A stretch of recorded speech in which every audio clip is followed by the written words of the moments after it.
Check 1, check 2. Alex Azora, SteelersDepot.com. Let me pull up the stream here. Get things going to hang out for a little bit tonight. Apologize for being late. Honestly, just the daylight savings time I think kind of screwed me up. I looked at the clock, it was like 7:40, and I went, oh man, I'm supposed to do the stream at 7. So apologize for that. I think my body's still working an hour behind. So hopefully we get some people here for the live stream. Today, let me close out Twitter. We can talk about whatever you guys want to talk about, of course. Also talk about the Steelers free agent wish list. So thank you guys for being here. Yeah, late night stream again. Apologize for being late. Just totally forgot. I think the whole time change screwed me up. So I wanted to do it tonight, of course. Ali Howard, Samantha Ekhorn, Grant Humphrey. Thank you very much for being here. Appreciate you hanging around late. So again, if you have any questions, leave it in the chat below. I have the podcast tomorrow with Dave. The Terrible Podcast. We'll do that tomorrow morning. Today we can talk about the Steelers free agent wish list, kind of go into that a little more in depth this morning on Steelers Depot. Had a post that kind of went through that did go through 5 receivers that I think are realistic, cost-efficient targets for Pittsburgh. Nick, thank you for being here. James Naylor, thank you for catching this one live. Appreciate you able to stick around. I guess it does kind of help for doing this one late because maybe it brings in some people that couldn't be here before, like yourself, James. Yeah, Mika jersey's about to sell out. Yeah, I'm glad he kept 39. So many people bought those jerseys last year, so him changing numbers would have led to a lot of attempted refunds for sure. You new to the stream, we usually do it, and for next week we'll hopefully, I'll remember, plan to do it for 7 p.m. Eastern Time, run for about an hour. Obviously we're doing it a little bit later today because of my own stupidity, so we'll go for, however long until the chat kind of calms down. But, so yeah, I have 5 different free agent wide receiver options, and I think the most realistic one, and we can go through it here, and again, if you guys have any questions, feel free to ask them in the chat, and I'll, take a pause from talking about this to answer your guys' questions. But we have Farrah Cooper, from the Arizona Cardinals, which I think makes the most amount of sense. As I say here, again, he's going to be cheap, cost-effective, a good return man. Let me close this thing out of the way. Yeah, had a really good year in 2017 with the Rams. Got a little bit more production with Arizona last year. Caught, I think, like 25 passes. Kind of a smaller guy, but thickly built. Pretty physical, can play in the slot, can play on the outside, and again, pretty cheap. And best of all, we know the Steelers have so much interest here in their pre-draft visitors from when these guys were coming out in the draft. So with Cooper in South Carolina in 2016, Steelers had him in for a pre-draft visit. Check out that article and just kind of revisit some old names that they drafted. And so many times we see these guys circle back, this team circle back to these players, because obviously when the scouts are the same and the GM's the same and the head coach is the same, you had interest then. These guys have some sort of NFL success. You'll have interest usually when these guys become free agents. So this was back on April 11th, 2016. Ken Crawley, Cyrus Jones, Eddie Nichols, Justin Simmons, Sean Davis, ultimately drafted by Pittsburgh, Robert and DJ, Carl Joseph, and Farrah Cooper came in that day for visits. So obviously Sean Davis ended up becoming a Pittsburgh Steeler draft in the second round. So usually these pre-draft visits hold a lot of weight, guys. The Steelers are really, truly interested in. Nick says, this is one of my observations. You remember Ben bombing it deep from Washington a lot his rookie year. I guess he saw the hands James possesses in camp before he broke out in the league. Yeah, well, that's what Washington was drafted for. He was drafted to be that vertical threat. Those are the types of plays he made at Oklahoma State. That's what he was here to do. That's the position he plays, that Z receiver spot, which is generally the more vertical focused spot of the 3 receiver spots, the X spot, the Z spot, and the slot receiver. So yeah, I think Washington was capable of making those plays. He showed that in the preseason his rookie year, showed that in training camp his rookie year. Obviously didn't translate immediately during the regular season in 2018, but obviously made big strides here last year. I think kind of gave himself and the team a lot of confidence in what he can do moving forward in a year where he wasn't playing with Ben for all but 6 quarters, catching passes from Mason and Duck, and still I think had a productive and a very encouraging sophomore year. So yeah, I think that those are things that Washington has always shown, going back to his college days. That's what got him drafted, what he's been able to do in Pittsburgh so far. Paul Brown says, why is ESPN so infatuated with the idea of Jameis joining the Steelers, with Kevin Colbert saying they were happy with Mason as a backup? Is ESPN just trying to get clicks? Absolutely. It's nothing more than clickbait, off-season fodder. The Steelers have been very quiet right now. I think they're in a holding pattern trying to figure out which way the CBA is going to go. Obviously, things are going to start picking up really quickly in the next couple of days, with the 18th being the start of the new league year. the 12th being the deadline for the franchise tag, at least right now, unless that gets pushed back. So I think it's just a lot of boredom, people trying to find something to talk about, but no chance. I mean, hey, why would Winston even want to come to Pittsburgh to be the clear backup? He can definitely go start somewhere, or at least compete for a starting job somewhere, probably more the former than the latter. So there's no incentive for Winston to even come to Pittsburgh, even entertain the idea. Pittsburgh's already talked about the quarterback situation. We know they have no interest in adding to that group, and of course, financially, I mean, above all else, financially, they have no money to even come close to signing what a starting quarterback for the last several years is going to command on the open market. So it's dumb on every single level, and the only explanation is what you're saying here, Paul, is that it's 100% clickbait nonsense. So pay no mind to it. I don't even like talking about it, because why participate in someone's stupidity of talking about this kind of stuff, because it is so nonsensical. Samantha, why is it that they do such a good job finding college wide receivers, but not so much free agent wide receivers? I mean, obviously it's not, they haven't had a whole lot of heavy investments in wide receiver. Diontae Moncrief didn't work out last year, but I don't know how long the list is of terrible busts. I mean, they try to get some middling to cheap type of players, and you kind of get what you pay for. I mean, I think the HB was a good signing ultimately. I mean, you go back to guys like Lance Moore, and that didn't work out, but you really didn't have a whole lot invested in them in the first place. So when you have kind of more middling talent, you're going to get more middling results, and those things can go sideways pretty quickly. So I think it's just the fact that they're not spending big money on free agents in general, but even at receiver, they're really not spending a whole lot of money. And I think the Moncrief stuff's a little bit of recency bias where it was bad and ugly, but I don't want to paint that for their whole ability to sign free agent wide receivers. Yeah, Nick, again, those were his best assets. Ability to make contested catches, because he's not a pure burner the way that Mike Wallace was. Washington ran 4.54, 4.53 coming out of Oklahoma State, so he's a guy that's going to win with physicality, timing, light hands, technique, and all those things you're talking about. So that's what makes him an effective downfield threat. It's a downfield threat nonetheless, but it's a different type of vertical threat as opposed to someone like Mike Wallace or a true speedster. Grant says, Alex, I've declared myself president of the Deion Kane fan club on Twitter. What are some realistic expectations for him? Well, I think, there was encouraging signs last year in very limited action. I think what's exciting about Deion Kane is that he was able to make those kind of strides and show those flashes coming in off the Colts practice squad. Got a little bit of regular season playing time with them, but coming into Pittsburgh, midseason, new system, new scheme, new coaching staff, whole shebang, new city. Obviously, for a young guy making that transition, that's not easy either. So the fact that he can come in to do something is encouraging. So when you have a whole offseason under your belt, a whole mini camp, OTA, training camp, preseason program, it's really going to help. It's going to let this guy be kind of calm and confident, hit the ground running for this new season, because I'm sure he was just going a mile a minute, no chance to breathe last year. So we'll see. We'll have a chance to compete in camp. There's certainly going to be some roster spots open on the back end of the roster. You got 3 locks right now with Juju, Diontae Johnson, James Washington. Behind that, it is very wide open, and Kane certainly will have an opportunity to be that big play threat. So he's going to be there. Johnny Holton's going to be there. Switzer's likely to be in camp, obviously very much outside looking in. They're likely to draft somebody. They could sign somebody like the names we're talking about here are all, I think, realistic options. So it's going to be competition, nothing handed to him, but certainly in a camp setting with his triangle numbers, the height, weight, speed, big playability, you'd think he'd do well. I expect him to do well, and we'll go from there and see what happens.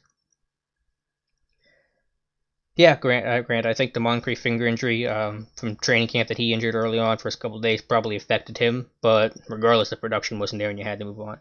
But I do agree with that assessment. Samantha, I have not watched Cool and Luke. I'm sorry, I know Dave's going to yell at me tomorrow about that, but he knows that any movie recommendation is going to probably go unseen by me.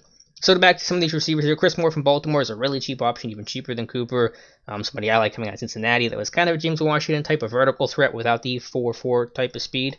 A guy that got phased out of Baltimore last year. They drafted Hollywood Brown. They got all these tight ends. He plays 181 snaps, catches 3 passes, but had production in years past. Kick return value. Here's a 30-yard touchdown he had against the Steelers. I think 2 years ago it was. I think it was kind of a blown, busted coverage, miscommunication here between, I think, is that Hilton and Hayden or whoever it was. But regardless, so he's made some plays against Pittsburgh. They're well aware of who he is, had to game plan and prepare for him for the past 4 years and be part of that scouting report. Again, not a lot of production, especially recently, but that's going to help keep his market value down, and I really think he's a guy that has played some special teams, maybe some gunner return work stuff, but should probably sign for right around the minimum, maybe a little bit more, but really not by much. So this is squarely in the Steelers kind of price range. Thankful Baltimore no longer has Darren Waller. Yeah, they got all these other tight ends. They got Mark Andrews. They got Hayden Hurst, who I think is rumored to be on the trade block, and they got still Nick Boyle, who's a really good blocker. So I mean, I guess it's good that Waller's gone for all he turned out to be. Although maybe if he stayed in Baltimore, it wouldn't have gone in that direction. But now you're just dealing with Mark Andrews, who really isn't a whole lot easier to deal with. So when you play in Baltimore, they're just so counter to kind of the way the NFL is going, with multiple tight ends and a fullback who's a two-way player. Ricard plays fullback and D tackle. It's pretty wild, and obviously what Lamar is able to offer, and just all those different elements and wrinkles that are very difficult to game plan for. Because A, you just don't see those types of players, and B, most of the offenses have gone to more spreading things out, more receivers, 11 personnel, and the Ravens are living in a very much condensed, run the ball, smash mouth football type world. It's a smart decision to counter the speed and the lack of size that defenses have to try to be more athletic and more versatile. So Baltimore's kind of gone the other direction. It's a really brilliant idea, and that's why they're as successful as they've been. Paul Brown says, PFF put out an article on Fresno State's guard, and I still struggle with the first name here, so I'm just going to say Mutai, saying he's a perfect fit in Pittsburgh in round 2. Do you have any thoughts on him? Did Dave do contextualization? I don't think Dave's done that yet. It's probably hard to do for offensive linemen, to be perfectly honest with you. I know he's kind of like maybe a better version of Chris Kimiatu, more of a very big, strong, had 44 reps on the bar at the combine. He's got short arms, but still 44 reps is an insane. Your combine record breaking number.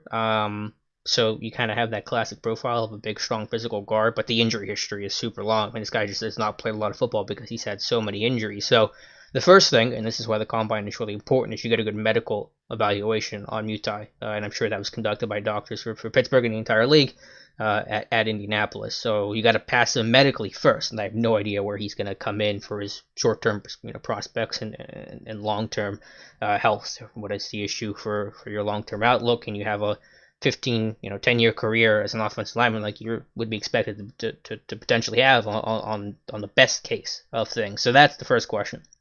Secondly, I just think it's tough.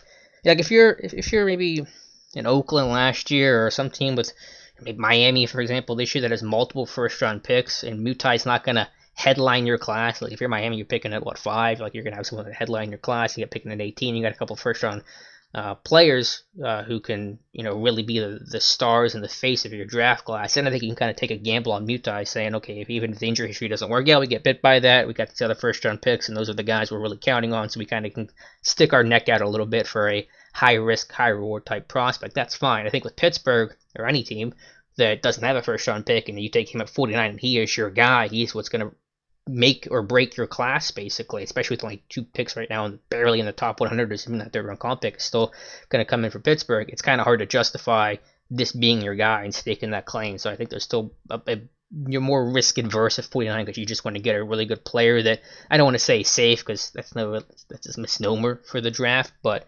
I just think it's kind of a tougher sell if he's going to be your first pick and be your guy, as opposed to maybe some team that isn't making him their very first selection and has multiple first round picks. So probably wouldn't be for me. Again, I don't know where he's going to be at medically, but I just, even without seeing him, without a great deal of tape on him yet, I just think it's a really tough sell medically given his history. And then plus, for an offensive lineman, I'm not opposed to taking offensive lineman at 49. Generally speaking, first and second round pick, last 5 years of Pittsburgh, they're going to get on the field right away. And obviously, interior offensive line could be one injury away, probably will end up playing his rookie year, but there's usually a more immediate path to play time for that. So there's that consideration as well. Mutated Gino, cannot talk today. Mutated Gino, thank you very much for being here. I appreciate it. Grant asks if Denzel Mims or Jalen Reagor makes it to 49. Do you pull the trigger? Mims, I think I do. Reagor, I think is going to be on the Steelers' radar. I don't know for sure if I would do it. Again, it's so tough to try to answer that question with any sort of certainty because you just don't know what the board's going to look like at this point. We've got a lot of roster construction to go through, some roster deletion, some extensions potentially, what's going to happen with Bud, and whatever happens in free agency, I think it's going to be minor, but let's just see what happens, and whatever else is going on during the draft time, what trade back options are there, who else is on the board, what are the positions of need, is there been a run on receivers in this scenario if those guys are falling, maybe you can wait for a receiver. It's just hard to say. So I can't give you a good answer. I think Mims would probably be such a good talent that I couldn't pass up on it. Reagor, I'm a little less sure of, to be honest with you. Give me 1 second here, guys.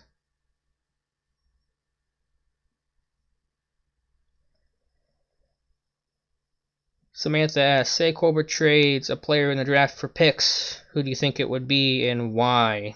I have no idea. I mean, you're just trying to cut guys right now as cap casualties. I mean, I just think those odds are really low. I mean, could it be a Vince Williams? Really, what is his value going to be? A fifth rounder, maybe? Really, no one comes to mind. I think that the guys that the team's going to part ways with are going to part ways with soon for cap casualty considerations. And I mean, when was the last time they traded a player during the draft or even right before the draft, for a pick? I mean, obviously you had like AB and stuff. But that was a whole different situation. So I just don't think there's even really a name out there that could fit, to be perfectly honest with you. BSG74 asks, if there wasn't a cap issue, would you keep Mark Barron? Did he show last year that he is worth keeping? Potentially, and I still don't even want to say he will be cut. I think that Chicolo's 99% sure going to get cut. Foster seems very likely, like, I don't know, 80+% chance he's going to get cut. Barron feels like he's still, 60-40 will get cut. 40% they keep him. I think they want to keep Barron. He did improve, as the year went on. Last season, he had a really tough start, really rough first 6 weeks. I guess it would be just new system, trying to learn everything, figure out his role, maybe being a bigger presence as a leader and a signal caller kind of thing, while still trying to be an every down type player. That's a lot to take on immediately. Something Pittsburgh probably didn't really want to do, but kind of had to do. Didn't have a whole lot of choices, or at least that's a choice that they made. But still, he's turning about 30, 31. You're not going to get really a better version of Mark Barron. I think Devin Bush, I think you're comfortable with his progression last year. I think he can certainly expand into an every down type of role, and that's your goal and your hope, the reason why you drafted him. I see very little difference between Vince Williams and Mark Barron. You may say Barron's a little bit better in coverage, and even if I grant you that, I think Vince is still better versus the run, so it kind of washes out, and Bush is going to be your every down type of guy. Take the training wheels off of him. So I would still cut Barron either way. Obviously, if you had more cap space, the tone of the conversation would shift, but still, I don't want to say he's 100% gone right now, even in the given situation, the current situation, just because we haven't gotten that strong of an indication which way this team is leaning just yet. I've always thought he's going to be cut, and I still probably believe, like I said, I'm 60-40, he will get cut, but we'll see what happens within the next week or so. Mutated Genome, do you think that they let Mike Hilton walk as they have Sutton or to sign others like Filer? I hope not. I know there's kind of a bit of a rumbling, maybe an implication by Bob Labiola about that kind of stuff. That'd be such a huge mistake to let a really good nickel corner go, who's only going to cost $3 million for a tender. No, I mean, at the very least, I don't know. I mean, you just can't let that kind of talent go. I mean, you can't just self-gut your own roster. So, that'd be a huge mistake because, yeah, Sutton, you can fill in as a nickel corner, and that's fine, but then who's going to be your dime defender? And if someone gets hurt, and someone likely will get hurt, then what do? You're just creating another hole for yourself and just creating more risk for yourself and just losing talented players. Even if they don't tender Banner to try to make this work, I think that's even going to be a mistake. I mean, I guess for them it might come down to who would you rather have, Vance versus Banner, and I can understand. I guess I can understand them going with Vance. Bigger need a starter versus someone that may not end up starting in Banner. But man, I just think they really put themselves in a tough spot here, and you definitely have to tender Filer and Hilton and try to keep Banner. It's not going to be that expensive. It's like $2.7 million for the original round tender, and he's a 4th round pick. No one's going to try to put an offer sheet on him. So you don't want to gut your offensive line depth so much in a year where you're likely to cut Foster, almost certainly going to lose Finney, and then you don't tender Banner and lose him too. Man, you've taken a big hit to your offensive line. It's supposed to be the strength of this team, what you've built up and built around for basically a decade, and to lose all that so quickly, and partly on your own volition with releasing Foster and not tendering Banner, really would be, I think, counter to how this team's built its offense, and that's to the offensive line. Duck Swagger, although Hargrave is probably gone, how much would it cost us annually to sign him to a deal if we chose him over Bud? Let's see. Does Spot Track have a evaluation on his contract? It's going to be a lot. I mean, it's going to be like at least $12 million, maybe $14 million. Let's see if Spot Track wants to load, if it's going to crash or not. But it's going to cost a lot, even in that hypothetical. Let's see if they have his market value here on Spot Track, which is not obviously necessarily, exactly what's going to happen. But to give you an idea, if it ever loads. I think Spot-Track's been overloaded by people checking out free agency stuff lately. But like I said, it's going to be a whole lot of money for him. Nick, and I'll get back to this when this thing loads up. Oh, here it is. Okay, yeah, they have him at 14.7 million. They got a market value of 5 years, 70. Let's just call it $74 million. Let's call it 15 million annual. Even if it was like a little less than that, if it was $12 million, which I really don't think it's going to be. Could you do that if you didn't keep Dupree? Yeah, maybe, but their priority is Dupree. They're going to keep Dupree. Hargrave, I'm sure they're already just planning for life without Javon Hargrave. Nick says, will Williams realistically be traded? I think it's a staple of the defense. No, I really don't think there's going to be any sort of trades like that. No real incentive to. You're not going to save any sort of money. You're just creating more holes for yourself. So I just try to give a name there. I mean, like I said, there really aren't any obvious or strong options to be dealt. And if there was such a guy, he'd be on the cap casualty list like Foster and the rest. Paul Brown, Tommy Jackie on Twitter gave stats to not keep Dupree. 63rd among edge and pressure rate, 50th among edge and pass rush win rate, aided by Defensive Player of the Year candidate TJ Watt.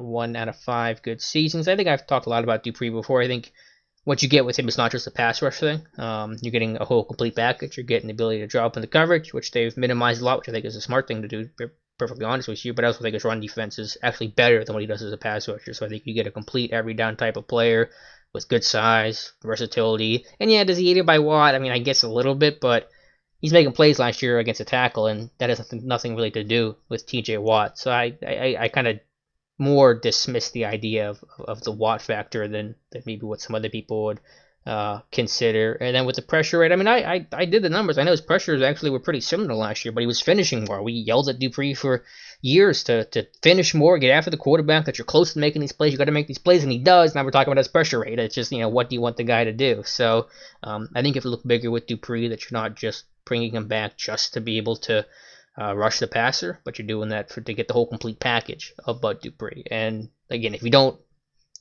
keep Dupree, then what do you do? I mean, do you throw money after a free agent? I think the teams historically that have let their own talent that they've grown and groomed and developed go to sign a free agent, an outsider, a more unknown type of guy, generally don't have success. And then if you don't do that, then what do? Do you try to draft somebody and hope a rookie can come in right away? There's limited draft capital and a whole lot of needs, and creating another need for yourself, that's going to create a bunch of issues. So you want to keep your talent. You finally built this defense up. You got it to a really good place.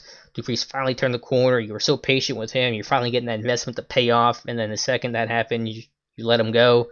Not a good idea. So this, franchise tag is certainly going to be their first option. Try to work out a long-term deal if it doesn't happen.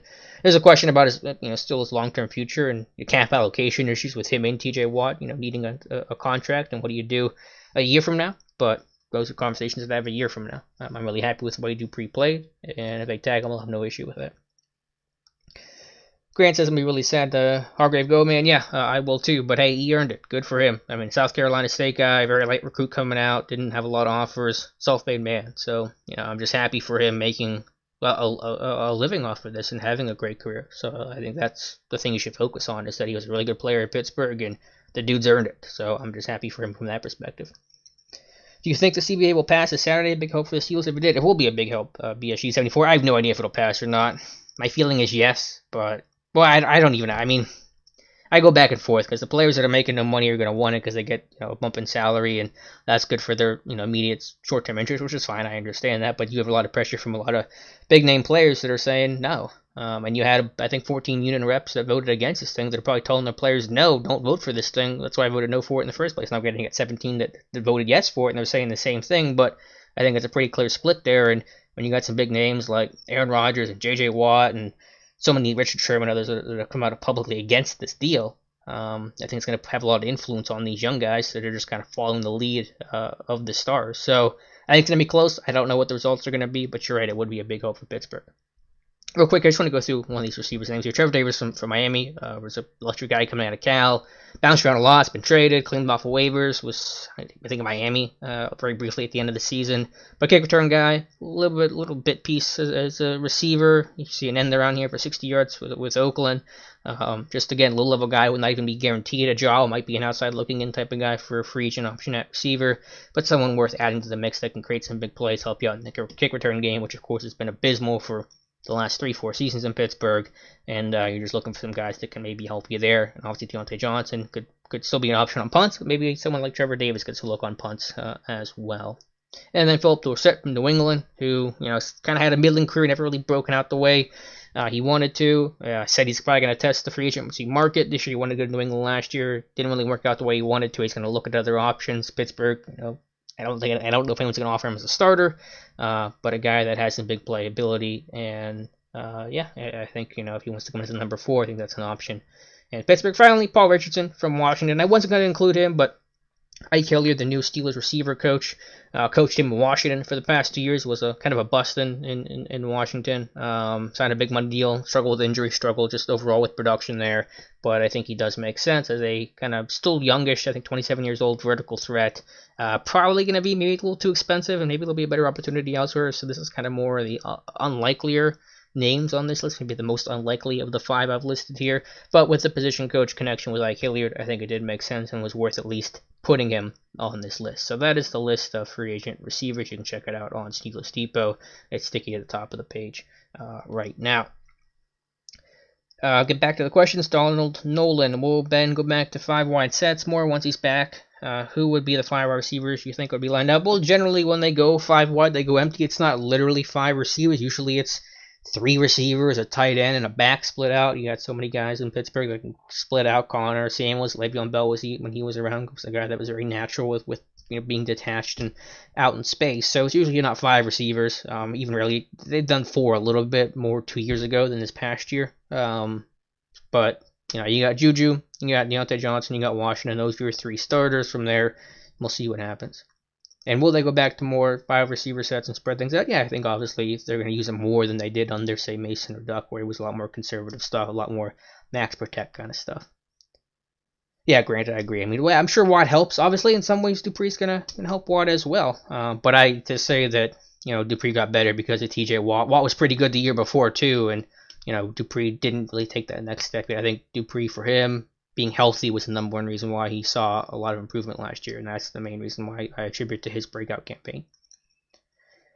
Duck says, is it an actual possibility we take Jalen Hurts round 3 or 4? I don't think he's good, and immediately say no to anyone who asks me, but I just keep seeing it more and more in mocks. No, it's not going to happen. I like Jalen Hurts. I think he can be a successful quarterback. I compare him to kind of a poor man's version of Deshaun Watson. Really good intangibles, really good leadership, good athlete.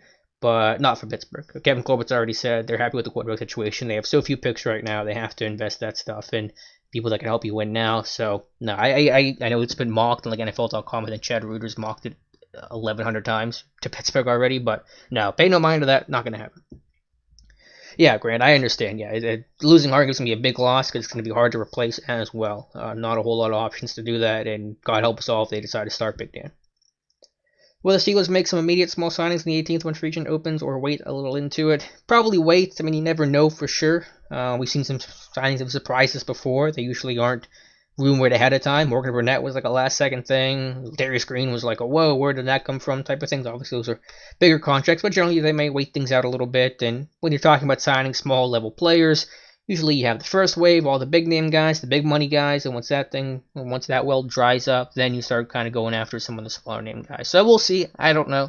Just going to depend on how negotiations go and where this thing kind of, what the lay of the land is. But, you may have to wait a couple of days, and that would not be atypical for Pittsburgh.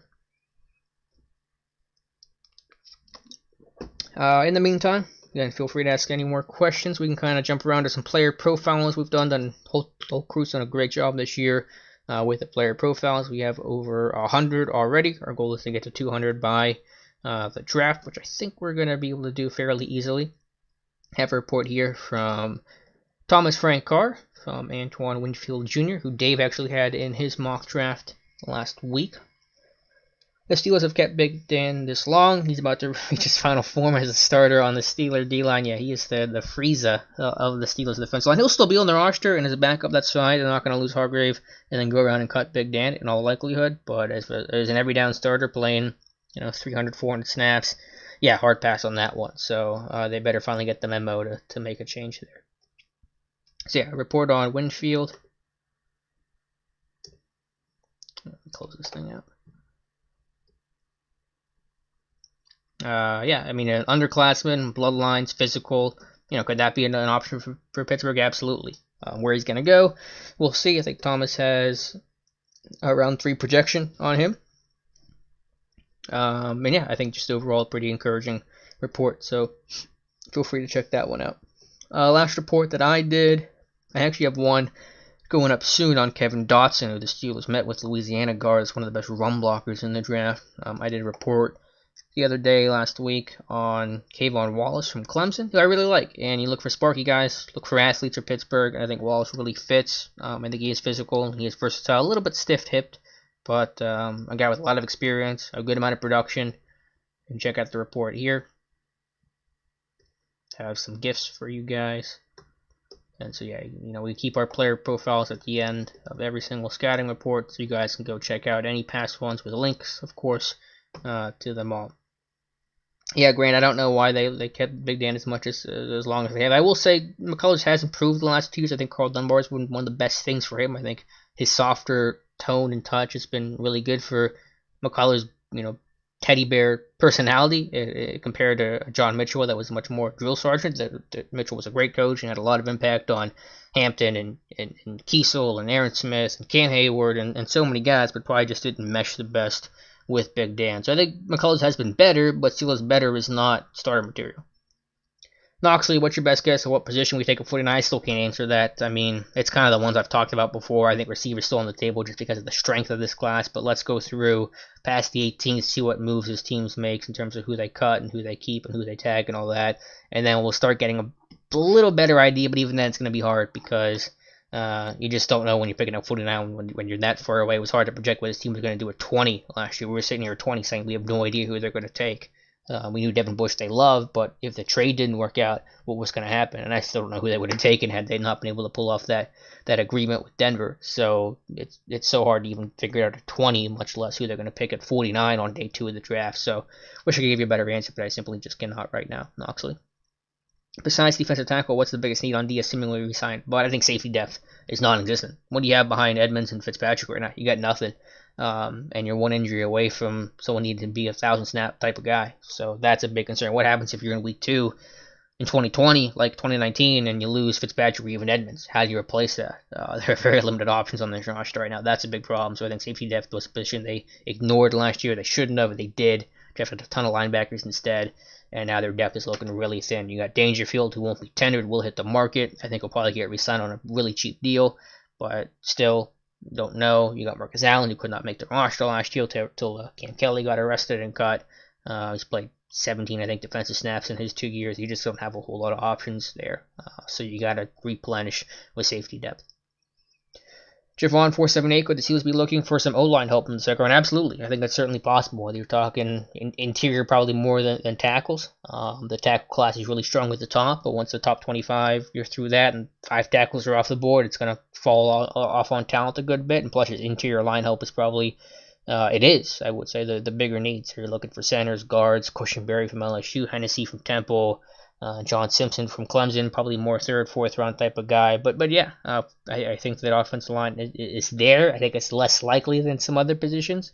The interior line class isn't great, so it's kind of like tight end, where it's like, does the value going to justify the investment of 49? But it's possible. So yeah, I think that has to be on the radar, Javon. Who is a better tackle right now, Chooks or Banners? Asks Knoxley. I mean, I think most people would say Chooks. Well, I don't know what most people would say, but a core 4 was one of the biggest disappointments last year. Barely got the dress. Obviously, Banner got the hat over him as a bigger guy, as a 6th offensive lineman. I think, assuming Banner's still in the roster, and you better be for camp, but you better get tender, you go into camp, let them battle it out. And this is, again, under the assumption that Fowler's going to kick to left guard, which I don't want to set in stone. Write it in pen. It may or may not happen if Foster gets released, but you just go into camp, let them battle it out, see what strides a core 4 is made after a pretty tough 2019, and see what strides Banner has made as well. So I think that one's still up in the air. Steeler Nation highlights: would you still be a Steelers fan if we fired Danny Smith? Don't even ask that. You're gonna give me some nightmares tonight. Yes, I would still be a Steelers fan, but I would be a party of one, but I'd be a very angry party of one against it. So knock on wood. Danny Smith's kept, and they kept around this year, so that was good to see. Donald Nolan how many wide receivers make the team this year? Could be 5, could be 6. Probably minimum's gonna be 5, and if 6 guys worthy of making the roster, then you do it. That's gonna be one, last 3 spots on the 53, or however many guys are on the roster for next year, depending on the CBA stuff.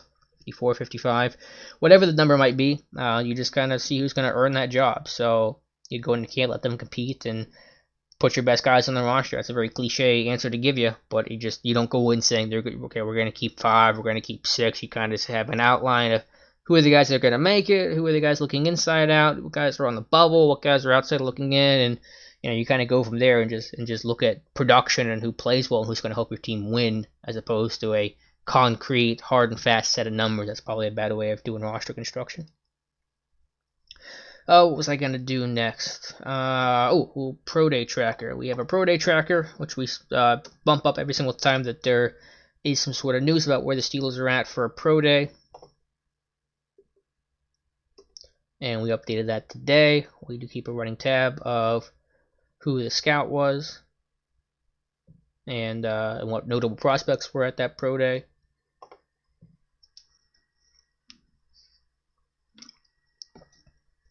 For today, it was... Well, I didn't update the date. I should go do that after we're done here. But today was March 9th, and they had a scout. I think it was Bruce McNorton at Illinois. So you see some of the prospects there. They were at Auburn. They were at Kansas. They were at Kansas State. And they were at Miami, Ohio. So that's our Pro Day Tracker. Big set of Pro Days coming up tomorrow. We'll pull up the list of Pro Days. Tomorrow is a pretty big day. We got Oklahoma State, Wyoming, Georgia State, New Mexico State, Northern Colorado, Northwestern, Wagner, and West Georgia. So Oklahoma State, obviously the big one there. Wyoming's got some good prospects at linebacker too, worth talking about.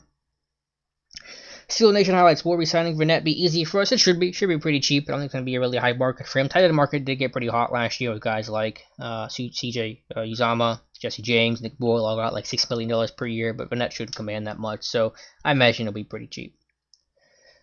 What's your mock wide receiver roster for this year? I don't really know. I mean, it's like I said, you got Juju, Diontae, James. Those are your locks. Everything else is kind of we'll see what happens. You got Deion Kane, Holton, whoever they draft, whoever they sign, if they sign anybody, will be competing. So until we kind of have a better idea of who's even going to be on this roster competing for those spots, not including rookie receivers and potential free agent signing, it's really hard to predict and project. So I know that you have the top 3, you have your 3 starters, and from there, we'll get in training camp, get in August, and see what happens. Robert Oda, draft a backup inside linebacker, outside linebacker, or safety. What is the higher priority? I think safety, depth, like I said earlier, is the number one need in terms of those 3 positions you outlined. I think you can address any of those positions, but I think safety's got to be the priority. I think maybe edge would be next, because assuming Chick is cut and Adenye hasn't really progressed and has had some injury issues in the fall and summer that have kind of hurt him, literally and figuratively. So I think you're looking for edge, especially because you don't know where Dupree's future is going to lie in terms of post 2020. Can you get him and Watt signed a long-term deals? You could, but it's going to cost a whole lot of money.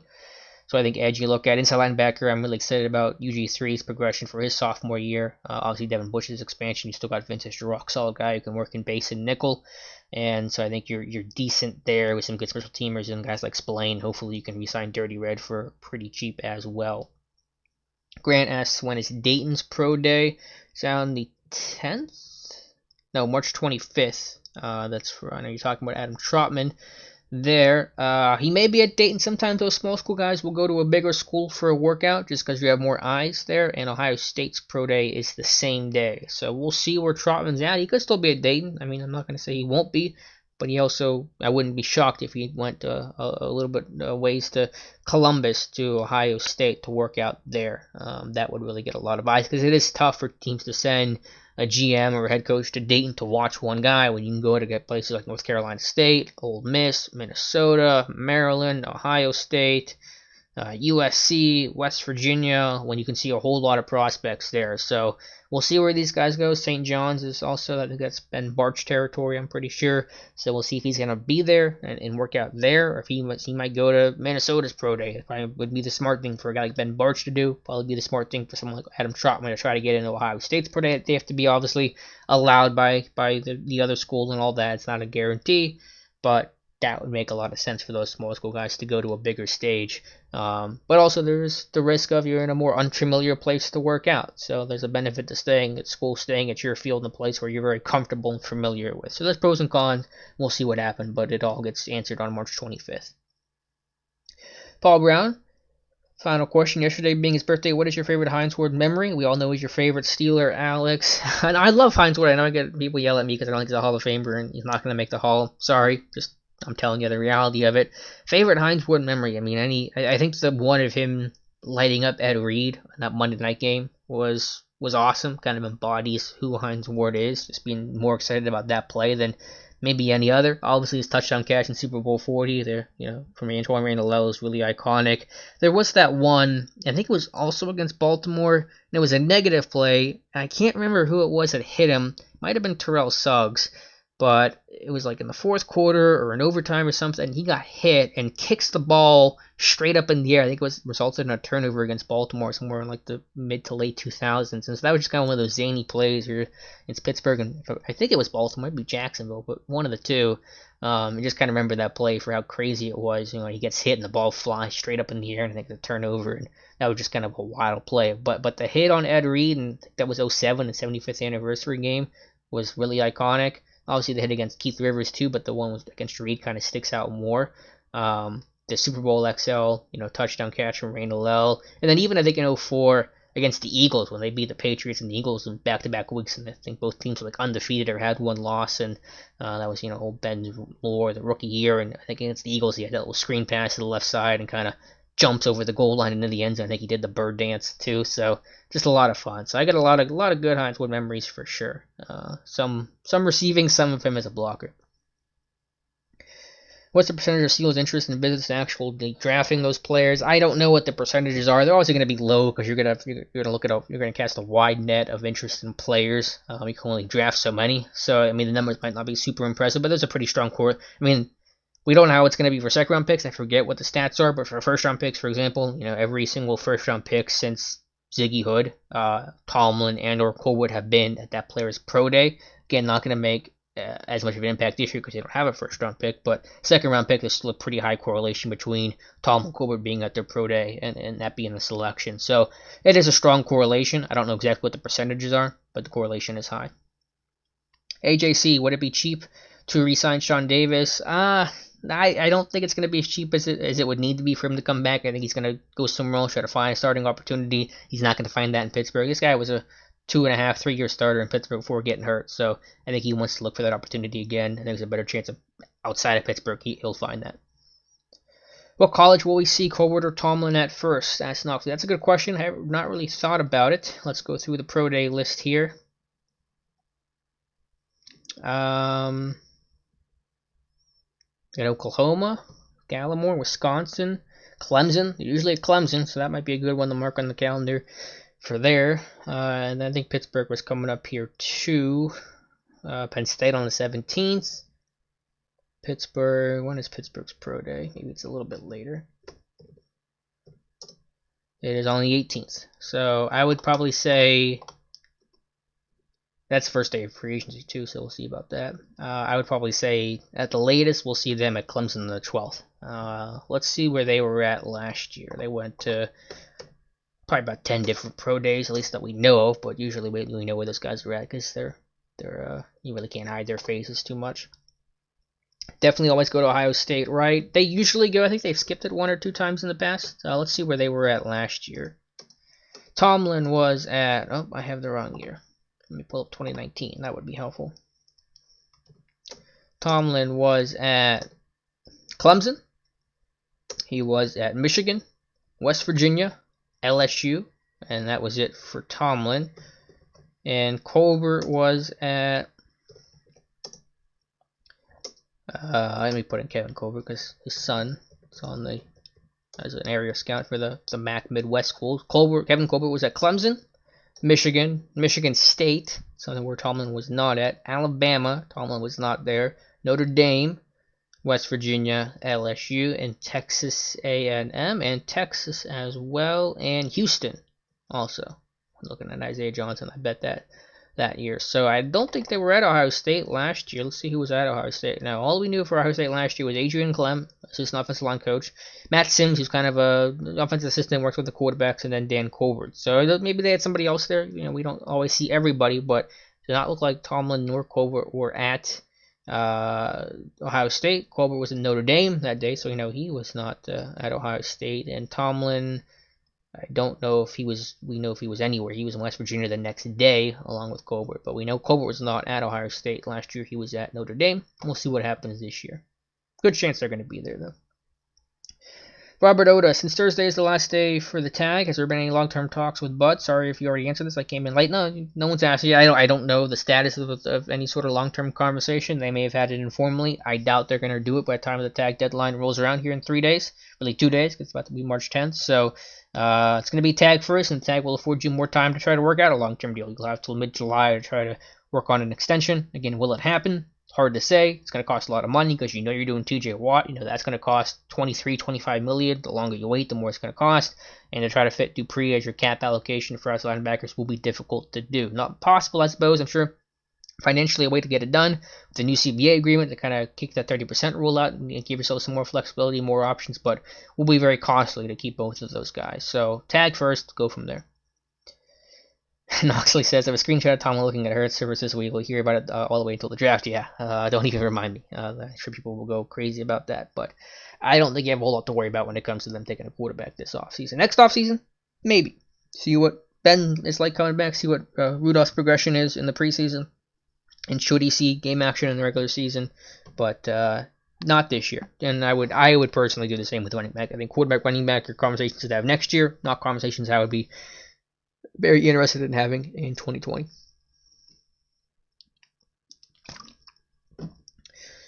All right, any more questions here? Feel free to ask. Yeah,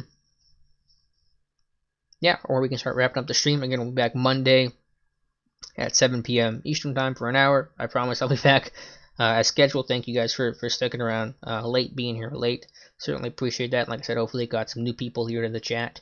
That maybe couldn't be here at 7 p.m. as well. So stick around for another minute or two. If you guys have another question, feel free to ask, or we can wrap up the stream. There'll be an archive of the stream as well. If you missed it or just came in late, you can go back and check out. Robert Oder says, plus Minka. So would you do just the 1 year and draft his replacement early this year or first round next? I wouldn't even sign him and find a rental. It's hard to say. I just want to get him tagged first. I want to figure out how to get him tagged and how I can tender Hilton and Fowler and Banner and go from there. Those are considerations, yeah. I mean, you'll have Juju's contract coming up. I think Minka, you get some time to wait on. You get a 5th-year option with him. You can probably, you could and probably should take advantage of when the time comes. So I'd be more concerned with like next year, Watt and Juju being really high on the list of guys I want to retain. So I don't know. I don't know how it's going to go. It certainly could be just a one final year with Dupree. That is possible. Yeah, great. Hopefully we do not see Rudolph in that game action, but if he does, he's a backup. He's one snap away. Decent odds it will happen, and we'll get an evaluation of him. Face Windu, how does qualifying offers correlate to the comp pick form? You're asking about restricted players? You don't get a comp pick for them. You get compensation. So, for example, if you put a 2nd round tender on Mike Hilton, and a team comes calling, another team, NFL team comes calling and says, we're going to offer Mike Hilton a 3-year deal worth $21 million. Those deals will have the ability to match that offer and give the same exact contract to Mike Hilton for a long-term deal. Or they can say, no, we're not going to pay that kind of money. We're going to let Hilton sign with you. And in return, because we place a 2nd round tender on him, we now get your 2nd round pick for next season. I believe it's next season. As a form of compensation. So that's how that works for restricted free agency. If you put an original round tender wherever the player was slotted originally, wherever they got drafted at, that is your compensation. So for somebody, stream kind of freaked out there, sorry about that. So for somebody like Zach Banner, if you put an original round tender on Banner, he was a 4th round pick. So if a team wants to put an offer sheet on him and sign him away, they would have to give the Seagulls a 4th round pick. Now if it's someone like Hilton or Fowler, and they were undrafted players, if you put an original round tender on him, you don't get any compensation because they were undrafted players. All you get is the right of first refusal, which gives you the opportunity to match that deal. And if you decline it, you get nothing. So that's how that works for restricted free agency. I'm not 100% sure if the draft pick comes in that upcoming draft class for 2020 or would it be next year's class. I think it's next year. I'm not 100% sure on that, to be honest with you, if Face wouldn't do. But hopefully, I answered your question adequately enough. Shane K, favorite prospect this year. Still going through it, but I love Denzel Mims. As a jump ball machine, as a big playmaker, as a blocker, just as a dude. Talked to him at the Senior Bowl. Really good guy to talk to. Having a great, very few players are having a better pre-draft process than Denzel Mims, a receiver from Baylor. So, yeah, that's probably at the top or right at the top of my list in terms of favorite prospect.